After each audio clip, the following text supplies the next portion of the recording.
नमस्कार। कहानी घर में आपका स्वागत है। आज हम आपको सुना रहे हैं हिंदी के प्रसिद्ध लेखक श्रीलाल शुक्ल का व्यंग अंगद का पांव। वैसे तो मुझे स्टेशन जाकर लोगों को विदा देने का चलन नापसंद है, पर इस बार मुझे स्टेशन जाना ही पड़ा और मित्रों को विदा देनी पड़ी। इसके कई कारण थे। पहला तो ये कि वे मित्र थे और मित्रों के सामने सिद्धांत का प्रश्न उठाना ही बेकार होता है। और दूसरा, वे आज पहले दर्जे में सफ़र करने वाले थे, जिसके सामने खड़े होकर रुमाल हिलाना मुझे निहायत दिलचस्प हरकत जान पड़ती है। इसलिए मैं स्टेशन पहुंचा। मित्र के और भी बहुत से मित्र स्टेशन पर पहुंचे हुए थे। उनके विभाग के सब कर्मचारी भी वहीं मौजूद थे। प्लेटफॉर्म पर अच्छी खासी रौनक थी। चारों ओर उत्साह का माहौल था। अपने दफ्तर में मित्र जैसे ठीक समय से पहुंचते थे, वैसे ही गाड़ी भी ठीक समय पर आ गई थी। अब उन्होंने स्वामी भक्त मातहतों के हाथों गले में मालाएं पहनी, सबसे हाथ मिलाया, सबसे दो चार रस्मी बातें भी कहीं और फर्स्ट क्लास के डब्बे के इतने नज़दीक खड़े हो गए कि गाड़ी छूटने का खतरा ना रहे। गाड़ी चलने वाली थी। लोगों ने सिग्नल की ओर देखा, वो गिर चुका था। अब चूंकि कुछ और करना बाकी न था, इसलिए उन्होंने उन लोगों में से एक आदमी से बातें करनी शुरू की, जो ऊपरी मन से हर काम के आदमी को दावत के लिए बुलाते हैं और जिनकी दावतों को हर आदमी ऊपरी मन से हंसकर टाल दिया करता है। हमारे मित्र भी उनकी दावत टाल चुके थे, इसलिए वे कहने लगे, इस बार आऊंगा तो आपके यहां रुकूंगा। वो हंसने लगे। जवाब दिया, अरे आप ही का घर है, आने की सूचना भेज दीजिएगा, मोटर लेकर स्टेशन पर आ जाएंगे। तब मित्र ने कहा, इसमें तकल्लुफ की क्या जरूरत है। तब वो बोले कि तकल्लुफ घर वालों से तो किया नहीं जाता। मित्र ने जवाब दिया, जाइए साहब, ऐसा ही घरवाला मानते हैं तो आप बिना एक शाम हमारे गरीब खाने पर रूखा सूखा खाए यूं ही न निकल जाते।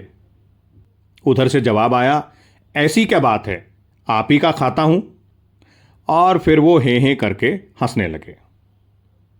तभी गाड़ी ने सीटी दे दी। लोग आशापूर्वक सिग्नल की ओर झांकने लगे। मैंने इस बातचीत में कोई दिलचस्पी नहीं दिखाई, क्योंकि मित्र को हमेशा मेरे ही यहां आकर रुकना था और हम दोनों इस बात को जानते थे। ठीक वैसे ही जैसे मित्र दफ्तर में आते तो समय से थे, पर जाने में हमेशा कुछ देर कर देते थे, वैसे ही समय हो जाने पर भी गाड़ी ने सीटी तो दे दी, पर चली नहीं। इसलिए फिर रुक रुक कर इन विषयों पर बातें होने लगी कि मित्र को पहुंचते ही सबको चिट्ठी लिखनी चाहिए और उस शहर में अमरूद अच्छे मिलते हैं और साहब आइएगा तो अमरूद ज़रूर लाइएगा। फिर पुराने नौकर ने बताया कि नाश्तेदान को बिस्तर के पीछे रख दिया है। तभी पुराने हेड क्लर्क बोले कि बिस्तर का सिरहाना उधर की बजाय इधर होता तो अच्छा होता, क्योंकि उधर कोयला उड़कर आएगा। फिर अभी के हेड क्लर्क ने बोला कि नहीं, कोयला उधर नहीं आएगा, बल्कि उधर से सीनरी अच्छी दिखेगी। इसी बीच कैशियर बाबू आ गए। उन्होंने मित्र को 10 रुपए की रेजगारी दे दी, तो मित्र ने खुलेआम उनके कंधे को थपथपाया और खुले गले से उन्हें धन्यवाद भी दिया। पर इस सब से ना तो कुछ होना था और ना ही हुआ। लोग महीना भर से जानते थे कि मित्र को जाना है, इसलिए मतलब की सभी बातें पहले ही अकेले में खत्म हो चुकी थी और सबके सामने वे सभी बातें की जा चुकी थी जो सबके सामने कही जाती हैं।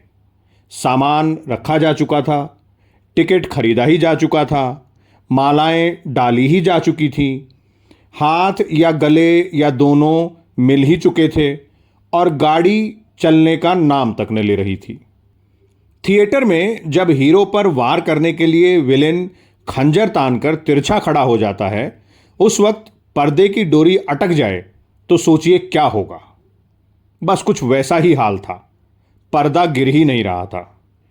चूंकि मेरे पास करने को कोई बात नहीं रह गई थी, इसलिए मैं मित्र से कुछ दूर जाकर खड़ा हो गया और किसी ऐसे आदमी की तलाश करने लगा जो बराबर बात कर सकता हो। जो ऐसा आदमी नजर में आया, उसे मित्र की ओर ठेल भी दिया। उसने अपनी हमेशा वाली मुस्कान दिखाते हुए कहा, आपके जाने से यहां का क्लब सूना हो जाएगा। मित्र ने हंसकर तारीफ से इनकार किया। उसने कहा, पहले ब्राउन साहब के जमाने में टेनिस इसी तरह चली थी, पर अब देखिए क्या होता है। मित्र बोले, होता क्या है, आप चलाइए। तो वे एकदम नाराज हो गए, तुनक कर बोले, मैं क्या चला सकता हूं जनाब, मुझे तो ये लड़के क्लब का सेक्रेटरी ही नहीं होने देना चाहते। अब कोई टिकिया चोर सेक्रेटरी हो तभी टेनिस चलेगी, मुझे तो ये निकालने पर आमादा हैं। बोलते बोलते वे अकड़कर खड़े हो गए। मित्र ने हंसकर इस विषय को टाला। उसके बाद इनकी बातों का भी दिवाला पिट गया और बात आई गई हो गई, लेकिन गाड़ी अभी तक नहीं चली। मित्र कुछ देर बेचैनी से सिग्नल की ओर देखते रहे। कुछ लोग प्लेटफॉर्म पर इधर उधर टहलकर पान सिगरेट के इंतजाम में लग गए। कुछ को अंतर्राष्ट्रीय समस्याओं ने इस कदर बेजार किया कि वे पास के बुक स्टॉल पर अखबार उलटने लगे। कुछ के मन में कला, कौशल और ग्रामोद्योगों के प्रति एकदम से प्रेम उत्पन्न हो गया। वे पास की एक दुकान पर जाकर हैंडीक्राफ्ट के कुछ नमूने देखने लगे। तभी एक पुराना स्थानीय नौकर मित्र के हाथ लग गया। उसे देखते ही अचानक मित्र के मन में समाज की समाजवादी व्यवस्था के प्रति विश्वास पैदा हो गया। वे हंसकर उसकी प्रशंसा करने लगे और वो रोकर अपनी पारिवारिक विपत्तियां सुनाने लगा। अब मित्र बड़े करुणाजनक भाव से उसकी बातें सुनने लगे। तब कुछ टिकट चेकर तेजी से आए और सामने से निकल गए। मित्र ने उनकी ओर देखा, पर जब तक वे कुछ बात करने की बात तय करें कि वो आगे निकल गए। तभी एक लंबा सा गार्ड सीटी बजाता हुआ निकला। हेड क्लर्क ने कहा, अरे सुनिए साहब, पर उसने अनसुना कर दिया और सीटी बजाता हुआ आगे बढ़ता चला गया। लेकिन गाड़ी फिर भी नहीं चली। कुछ को परिस्थिति पर दया आई और वे मित्र के पास सिमट आए, पर घूम घूम कर कई लोगों ने कई छोटे छोटे गुट बना लिए और कला के लिए जैसे कला, वैसे बात के लिए बातें चल निकली। एक साहब की निगाह मित्र की फूल मालाओं पर पड़ी। उनको उसी से प्रेरणा मिली। बोले, गेंदे के फूल भी क्या कमाल पैदा करते हैं, असली फूल मालाएं तो गेंदे के फूलों की ही बनती हैं। बातचीत की सड़ियल मोटर एक बार जब धक्का खाकर स्टार्ट हो गई तो उसकी फटफटाहट फिर क्या पूछना। दूसरे महाशय ने कहा, इंडिया में अभी तो जैसे हम बैलगाड़ी के लेवल से ऊपर नहीं उठे, वैसे ही फूलों के मामले में गेंदे से ऊपर नहीं उभर पाए। गाड़ियों में बैलगाड़ी, मिठाइयों में पेड़ा, फूलों में गेंदा। लीजिए जनाब, यही है आपका इंडियन कल्चर। इसके जवाब में एक दूसरे साहब ने भीड़ के दूसरे कोने से चीख कर कहा, अंग्रेज चला गया पर अपनी औलाद छोड़ गया। इधर से उन्होंने कहा, जी हां, आप जैसा हिंदुस्तानी रह गया पर दिमाग बह गया। इतना कहकर जवाब में आने वाली बात का वार बचाने के लिए वे फिर मित्र की ओर मुखातिब हुए और कहने लगे, बताइए साहब, गुलाब की वो वैरायटी निकाली है। और तभी गार्ड ने फिर से सीटी दी और वे चौंक कर इंजन की ओर देखने लगे। इंजन एक नए ढंग से सी सी करने लगा था। कुछ सेकंड तक यह आवाज़ चलती रही, पर उसके बाद फिर पहले वाली हालत पर आ गई। ठीक वैसे ही जैसे दफ्तर छोड़ने के पहले मित्र कभी कभी कुर्सी से उठकर भी कोई नया कागज देखते ही फिर से बैठ जाते थे। तभी उस पुष्प प्रेमी ने अपना व्याख्यान फिर से शुरू किया। हाँ साहब, तो अंग्रेजों ने गुलाब की वो वैरायटी निकाली है कि कमाल हासिल है। Sunburst, pink pearl, lady Hillingdon, black prince, वाह क्या कमाल है। और अपने यहाँ यहाँ तो जनाब वही पुराना टुइयाँ गुलाब लीजिए और खुशबू का नगाड़ा बजाइए। बात यहीं पर थी कि इस बार गार्ड ने फिर सीटी दी। बहस थम गई, पर कुछ देर गाड़ी में कोई हरकत नहीं हुई, इसलिए वे दूसरे महाशय भी भीड़ को फाड़ कर सामने आ गए। अकड़ कर बोले, हाँ साहब, जरा फिर से तो चालू कीजिए वही पहले का दिमाग वाला मजमून। मेरा तो भाई दिमाग हिंदुस्तानी ही है, पर आइए आपके दिमाग को भी देख लें। तब मित्र महोदय बड़े जोर से हंसे और बोले, हातिम भाई और सक्सेना साहब में ये हमेशा ही चला करता है।